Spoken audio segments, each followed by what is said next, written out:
effort yung pagdadala ng tsaa. Ikaw lang naman inutusan ko, Yoli. Eh, ma'am, tinutulungan ko lang po si Manang. Baka po kasi matisod siya. Alam niyo na po, malabo po yung mata. Tsaka hindi niya pa po kabisado dito sa bahay.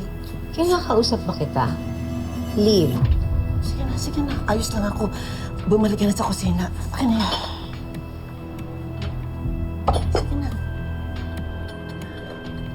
Be careful with that, ha? That's an antique. Oh, ma'am. That's more precious than your entire family.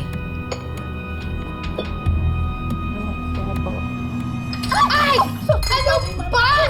Ano mo Alam mo naman, anong hindi mo sinasadya, ha? Anong hindi mo sinasadya, ha? Siguro talagang gumaganti ka sa akin dahil you know that I want you out of here. Hindi, ma'am. Alam mo? Alam mo, quits na lang tayo, di ba? Kasi gusto mo ka magandang ka, di ba?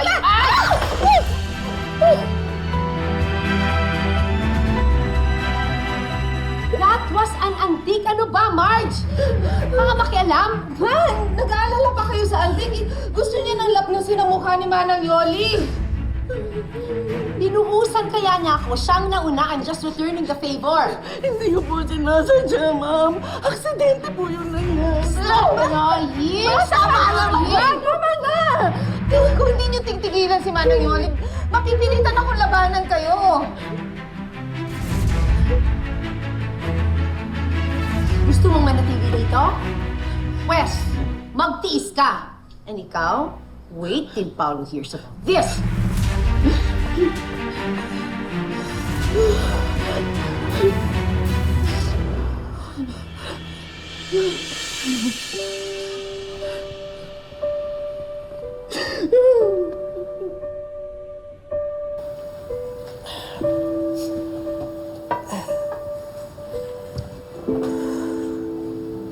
Ayos lang po kayo.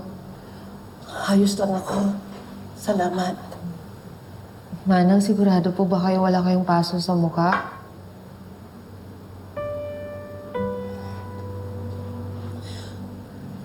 Ikaw talaga naiiba sa pamilyang to. Po? Mabuti kang bata. Hindi ko lang alam kung bakit pinarurusahan ka ng Diyos sa dami ng pagsubok na ibinibigay niya sa'yo. Salamat sa pagtatanggol mo sa akin kanina, ha? Sabihin mo sa akin ng March, baka may magawa ako para masuklian ko naman ang mga kabutihan mo sa akin.